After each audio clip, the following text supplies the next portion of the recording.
Quero saudar a igreja com a paz do Senhor. Amém.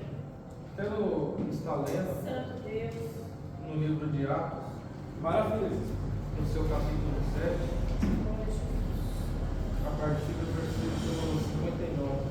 Deus forte, aleluia. Apenas 2 versículos. Glória a Jesus. Glória a Deus. Aleluia. E apedrejaram a Estevão, que em vocação dizia: Senhor Jesus, recebe o meu espírito.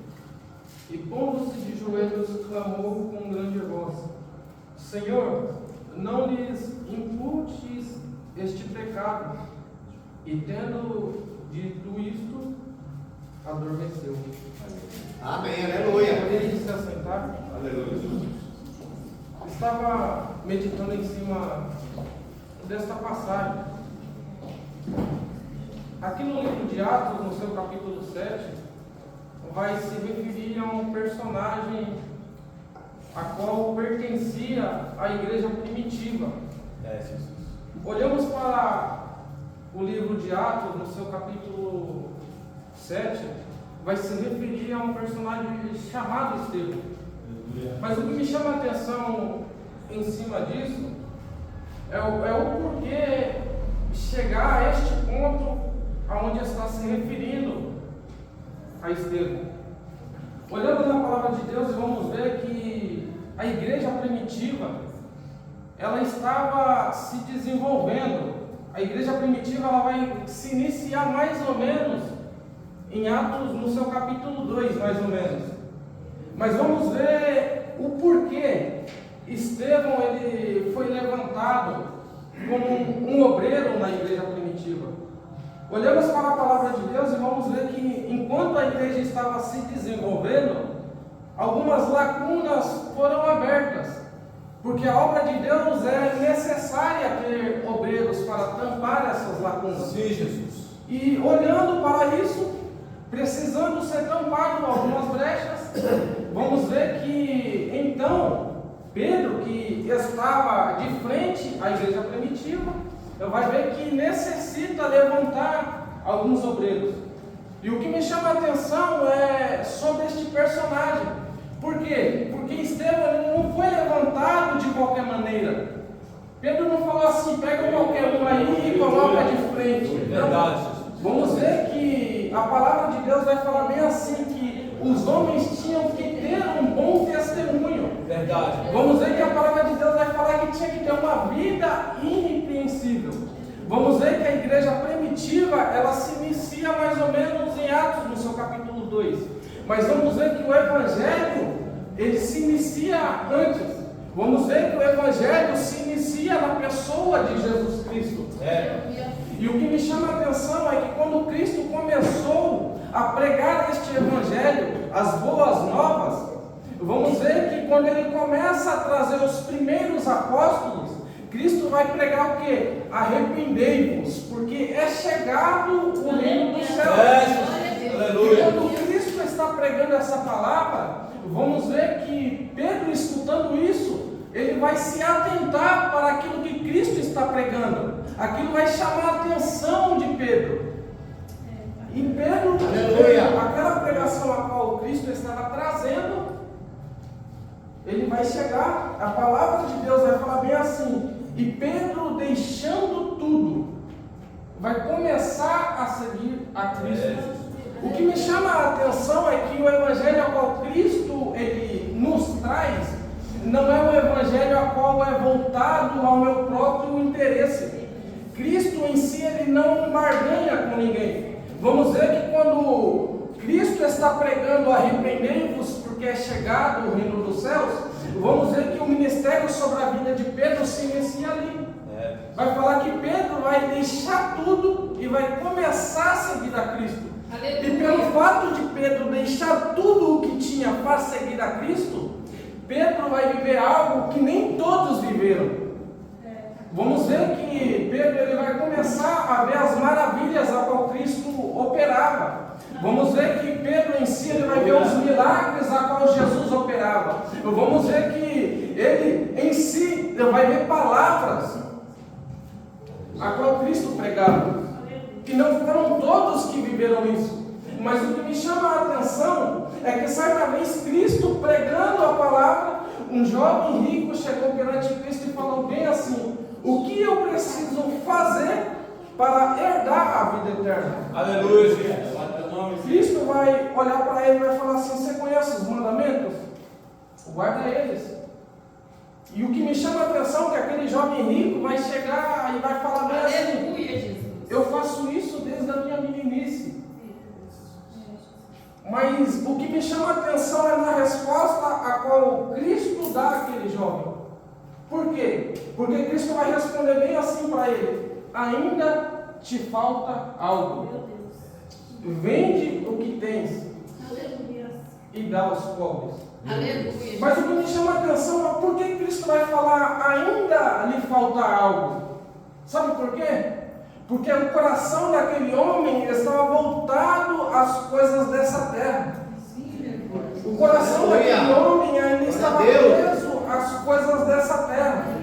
Mas quando Cristo nos chama para o evangelho a qual ele prega, nós não podemos estar presos às coisas dessa terra. Cristo vai falar bem assim: aquele que quer vir após mim, negue-se a si mesmo. Mas o que é negar a si mesmo? Sabe o que é negar a si mesmo? É você deixar suas vontades de lado para viver a vontade de Jesus nessa terra. Só que o que me chama a atenção é que nem todos estão preparados para isso, ou nem todos querem viver isso.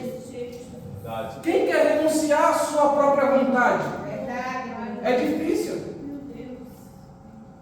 Mas Cristo chama aquele que quer vir após mim. Cristo não força ninguém.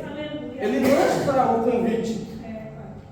Só que nesta mesma passagem, depois que o jovem rico se retira triste, Pedro vai falar para Jesus: nós deixamos tudo para te seguir. É verdade, Jesus. E o que me chama a atenção é que Pedro, no seu ministério, na sua chamada, tem algumas coisas que me chamam a atenção. Pedro vai viver algumas coisas a qual os outros apóstolos não viveram. Como conhecemos, Pedro chega a andar por cima das águas. Verdade. Coisas a qual só Pedro viveu. O que me chama a atenção é que, mesmo Pedro deixando tudo, ele não tinha como talvez não errar. Como assim? Vamos ver que Pedro em si, ele teve as suas falhas no seu ministério. Vamos ver que certa vez Cristo estava falando o que iria acontecer com ele. Cristo estava falando que ele iria parar na cruz do Calvário. Mas Pedro vai olhar para Cristo e vai falar: se depender de mim, isso não vai acontecer. Só que Cristo vai responder a Pedro: antes que o galo cante, Meu Deus. 3 vezes tu me negarás. Verdade. Mas o que me chama a atenção em cima disso é que um erro não determina a história de ninguém. Porque vamos ver que Pedro em si ele negou. Mas esse erro não determinou o ministério que Deus tinha sobre a vida dele. Vamos ver que Pedro ele nega. Cristo é crucificado.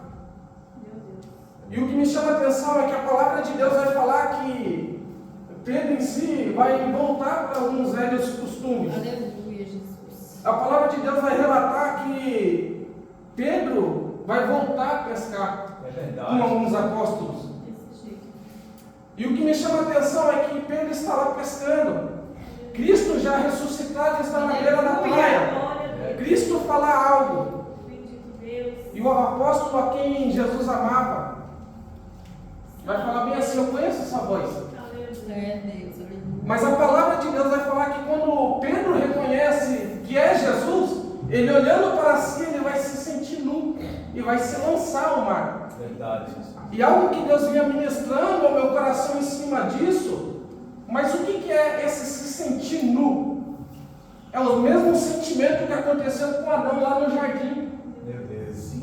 Porque todo dia Deus vinha falar com Adão. Eita Deus. Só que certo dia, Deus desceu para falar com Adão e Adão se escondeu. Verdade, Jesus. Adão vai falar: eu me senti nu, eu vi que eu estava nu e me escondi. Mas o que me chama a atenção em cima disso é que Pedro ele se lança ao mar e depois vai conversar com Cristo. O que me chama a atenção é que às vezes tem erros que se cometem e acaba se prendendo naquele erro que se comete. E às vezes é necessário Cristo ir de encontro para trazer aquela pessoa de volta para o ministério ao qual Deus entregou na mão dele. Então Cristo foi de encontro a Pedro. Começou a ter um diálogo com Pedro. Cristo vai falar para Pedro bem assim: Pedro, tu me amas?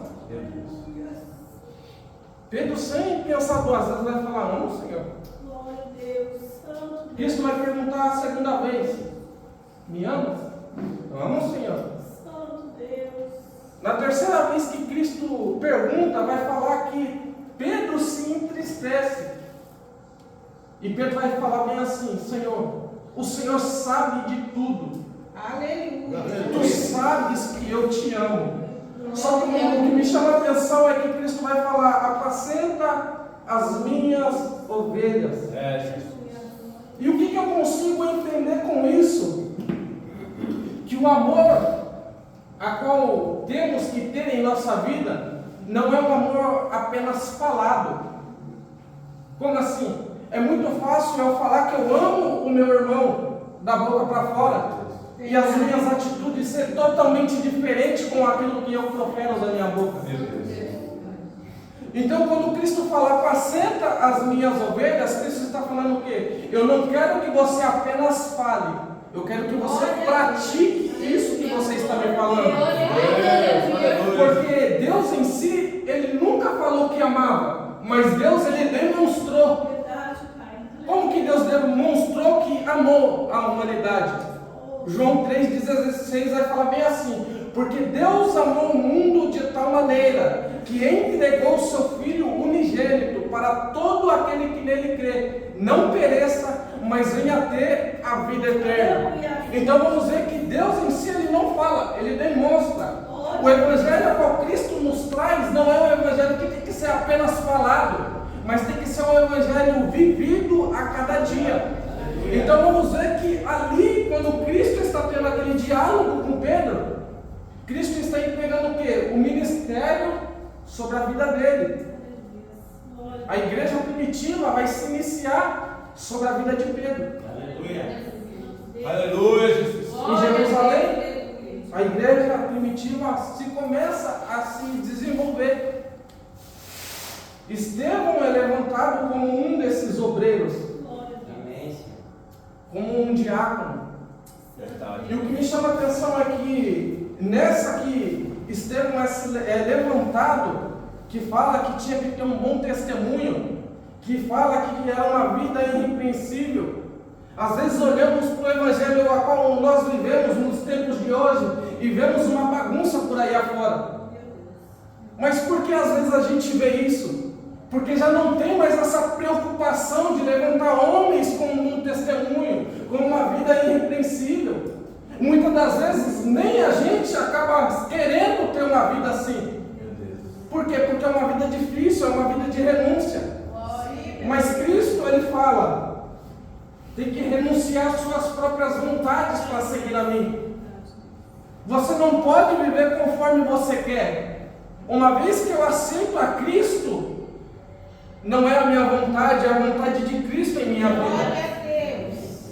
E o que me chama a atenção sobre este personagem de Estevão é que quando ele foi levantado, a palavra vai falar que Estevão, ele pregava, ele operava maravilhas, ele fazia milagres pelo poder de Jesus.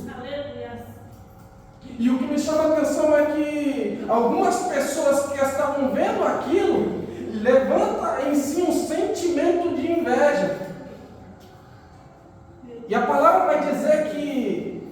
havendo esse sentimento, vai se começar a se levantar pessoas contra a vida de Estevão. Vai pegar Estevão e vai levar ele perante os líderes daquela época. É levado ao Sinédrio. E o que me chama a atenção é que quando os líderes perguntam para Estevão se aquilo que aqueles homens estavam falando era verdade, Estevão em si ele não vai se defender. Ele vai começar a pregar uma palavra. Ele vai começar lá em Abraão, aonde a promessa foi lançada sobre a vida de Abraão. Deus vai chegar a Abraão e vai falar bem assim, sobre a terra que seria dada para ele e para a sua geração. E Deus vai falar a Abraão que a sua geração seria escravo em uma terra estrangeira, mas haveria uma libertação sobre aquele povo. E o que me chama a atenção é que Estevão trazendo isso, pregando, quando ele começa a citar sobre aquele povo que estava no Egito, que Moisés foi levantado como libertador. Tem algo que me chama a atenção em cima dessa história. Por quê? Porque enquanto aquele povo estava sendo escravo, eles estavam buscando a Deus, estavam orando, se entregando cada vez mais. Mas o que me chama a atenção é que quando aquele povo, quando Deus levanta Moisés para trazer libertação para aquele povo, a primeira oportunidade, aquele povo começou a murmurar. Vamos ver que aquele povo, já começando a caminhar, vai chegar perante o Mar Vermelho, vai olhar para trás, vai ver os egípcios seguindo eles, e vão começar a falar o quê? Moisés nos tirou de lá para a gente morrer aqui. Sabe o que aquele povo estava falando diretamente para Deus?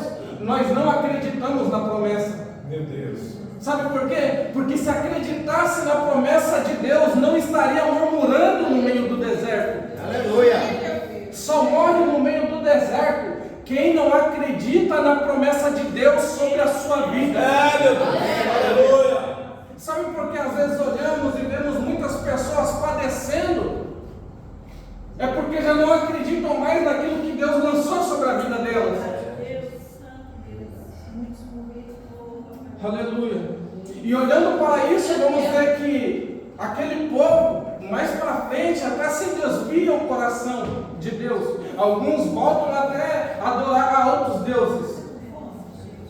Mas o que me chama a atenção é que, em todavia, Deus em si, ele tinha compromisso não com a pessoa, mas com a sua palavra. E Estevão pregando isso, trazendo isso, ele vai citar sobre os templos que foram levantados. Mas ele vai falar bem assim, Deus ele não habita em templos feitos por mãos humanas. E o que me chama a atenção em cima dessa pregação é que ele vem trazendo, porque em pontos havia uma discussão sobre a circuncisão e a incircuncisão. Aqueles que guardavam a lei e aqueles que não guardavam. Mas o que me chama a atenção é que Estevão está pregando algo. Por quê? Porque vejamos que naquele tempo as pessoas pregavam algo, mas não viviam aquilo que pregavam. Olhava para a vida de algumas pessoas, trazia a condenação, mas sobre a sua própria vida não trazia, vivia em uma hipocrisia. Verdade. Mas Cristo veio para quebrar essa hipocrisia. Cristo veio cumprindo a lei. Cristo veio viver algo, veio trazendo algo. Cristo vai falar bem assim que ele não veio para trazer condenação ao mundo, mas sim para salvá-lo. Mas o que chama a atenção em cima disso é que a pregação a qual Cristo pregara é uma pregação de arrependimento. Estevão vem trazendo nesse mesmo sentido. Sabe qual que é o problema? Muitas das vezes o problema não é o erro que é cometido. Como assim? Vamos ver que a palavra de Deus ela vai falar que muitas das vezes o erro não é o determinante. O problema é o conserto que muitas das vezes Deus traz e a pessoa rejeita o conserto de Deus. Porque olhamos na história de Jerusalém, ou melhor, dos israelitas, dos judeus. Quantas vezes eles erraram perante a presença do Senhor? Mas o que determinava não era aquele erro a qual eles faziam.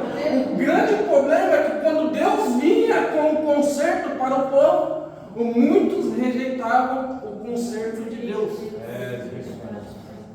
E Estevão trazendo isso em pregação, Estevão trazendo isso na sua ministração, sobre o arrependimento, a qual era necessário, Estevão trazendo sobre a pessoa de Jesus Cristo. A palavra vai falar que aqueles homens rangiam os dentes, É verdade. tampava os ouvidos e até mesmo gritavam para não escutar o que Estevão estava pregando. Aí você começa a imaginar, você acha que esse evangelho a qual vivemos é esse de mel mesmo? A qual Jesus Cristo aceita tudo? Meu Deus. Posso te falar algo? Cristo, a única coisa que Ele te oferece nessa terra é uma coisa só: é a cruz. Aqui nessa terra, o que Cristo te oferece é só a cruz. Por quê? Porque é a cruz que vai te levar ao céu. Porque é a cruz que vai te levar até Cristo. Paulo vai falar bem assim: já estou crucificado com Cristo, porque já não vivo mais eu, mas Ele vive em mim. Aleluia. Olhamos para este evangelho a qual vivemos e vemos muitas igrejas pregando um evangelho a qual não vem de Deus, um evangelho a qual só te entrega bênçãos, chave de carro, chave de casa, salários enormes. Mas eu vou te falar algo: o evangelho a qual prega isso é um evangelho do diabo. Me prova dentro da Bíblia. Provo. Mateus 4 vai falar que Cristo ele vai ser tentado pelo diabo. O que o diabo vai oferecer a Cristo? Se prostrado tu me adorares. Todas essas riquezas a qual você está vendo, isso eu te darei. Então vamos ver que um evangelho a qual só prega a bênção sobre as vidas das pessoas não é um evangelho vindo de Deus. O evangelho de Deus é renúncia. O evangelho de Deus é quebrar o meu próprio ego. Algo que eu aprendi lendo a palavra, eu vou ver que o evangelho de Cristo, a qual Cristo traz, é o evangelho que vai negar toda a minha vontade. É o evangelho que vai me levar à morte. Meu Deus. Uma morte de ego. E se for necessário, uma morte até desta carcaça a qual eu estou aqui. Então vamos ver que quando Estevão está pregando isso, aqueles homens não aceitam. E a palavra vai falar que vão apedrejar ele. Só que, como Cristo trouxe um exemplo, quando estava na cruz do Calvário, Cristo vai falar: perdoa, porque eles não sabem o que fazem. Cristo trazendo este exemplo, Estevão vai falar o que quando está sendo apedrejado? Senhor, não deixe que essa culpa caia sobre a vida deles. Por quê? Porque por mais que estão me matando, o juízo dessa terra pode ser até corrompido, mas o juízo de Deus não é. Vamos ver que antes de Estevão ser apedrejado, ele vai olhar para o céu e vai ver o céu aberto para ele. O evangelho ao qual é pregado, temos que ter a certeza do que estamos pregando. Aleluia, Jesus. Temos que ter a certeza do que estamos pregando. Sabe por quê? Você acha que Estevão tinha dúvida do que estava pregando? Ele tinha completa convicção daquilo que estava falando. Estevão sabia muito bem que se ele morresse, ele sabia para onde ele estava indo. Aí eu trago uma reflexão para a minha e para a sua vida. Será que estamos tendo a certeza do Evangelho a qual estamos vivendo? Meu Deus. Será que temos a coragem de morrer verdadeiramente por este Evangelho a qual proferimos da nossa boca? E já parou para analisar que só estamos aqui hoje porque nossos irmãos antepassados morreram? Porque Cristo morreu na cruz do Calvário. Será que temos a coragem de entregar as nossas vidas por este Evangelho a qual Cristo nos traz? Jesus amado. E o que me chama a atenção é que a perseguição sobre a vida da igreja, ela é necessária. Porque tem crente que só sabe ser crente sendo perseguido. Meu Deus, é verdade. Porque se Deus tira a perseguição da vida dele, ele se desvia. Vamos ver isso naquele povo que estava no Egito. Enquanto estava no Egito, servia a Deus. Quando veio a libertação sobre a vida deles, não paravam de murmurar. Então eu consigo entender, tem algumas dificuldades que às vezes vêm sobre as nossas vidas. Não é para falar que Deus não é sobre as nossas vidas, não. Às vezes a dificuldade vem é para permanecer a gente na presença de Deus. E o que me chama a atenção é que a perseguição sobre a vida da igreja primitiva, ela foi necessária. Por quê? Porque quando houve a perseguição, quando Estevão foi morto, a palavra vai falar que aqueles homens de Deus, a qual estavam juntos, se dispersaram. Teve que ir um para cada lado.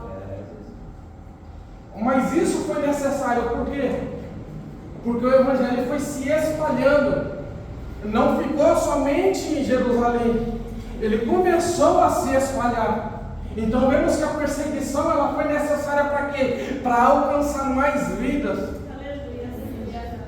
Há estudos que falam que Paulo em si, um dos pontos que fez Paulo também se converter, foi o ponto de ver Estevão ser morto.